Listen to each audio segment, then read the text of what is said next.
कांग्रेस कार्यकर्ताओं ने मुख्य चौराहे पर एकत्रित होकर दी श्रद्धांजलि। आपको बता दें कि 2 वर्ष पूर्व ऋषिकेश में एक होटल पर काम करने वाली गढ़वाल की बेटी अंकिता भंडारी की निर्मम हत्या कर दी गई थी, जिसका अभी तक खुलासा नहीं हो पाया है। कुछ आरोपी जेल में हैं, मगर कुछ आरोपी अभी भी आज़ादी से बाहर घूम रहे हैं। इसी पर खटीमा में कांग्रेस कार्यकर्ताओं ने अंकित भंडारी हत्या को 2 वर्ष पूर्ण होने पर श्रद्धांजलि दी और मुख्य चौराहे पर एकत्रित होकर अंकित भंडारी को न्याय दो के नारे लगाए। साथ ही उन्होंने क्षेत्र में पहुंचे सांसद अजय भट्ट से मुलाकात करने की भी कोशिश की, लेकिन उनकी मुलाकात सांसद अजय भट्ट से नहीं हो पाई।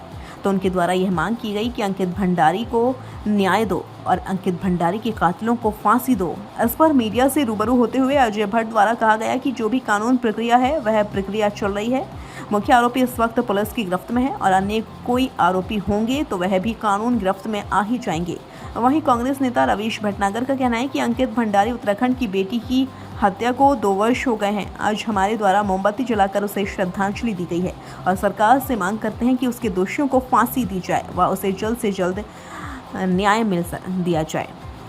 नहीं, ठीक है, वो तो मेरे अंदाज से अभी तक अभियुक्त तो जेल में है और जो कानून होता है, कानून अपना काम करता है साक्ष्य के आधार पर।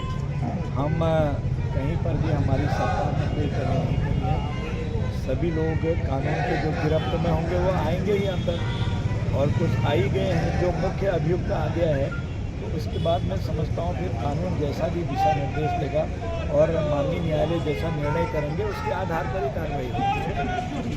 आज अंकिता हत्याकांड को पूरे 2 वर्ष हो गए। आज दूसरी पुण्यतिथि है उस बालिका बच्ची की।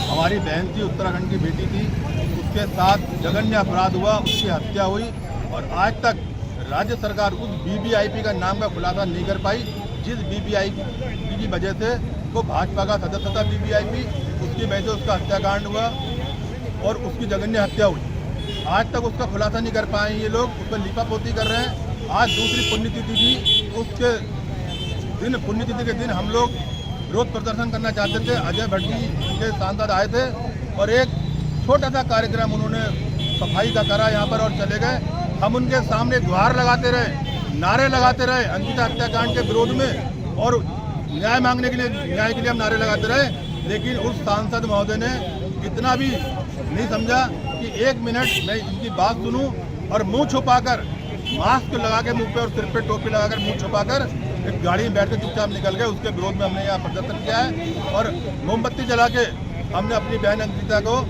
श्रद्धांजलि अर्पित की।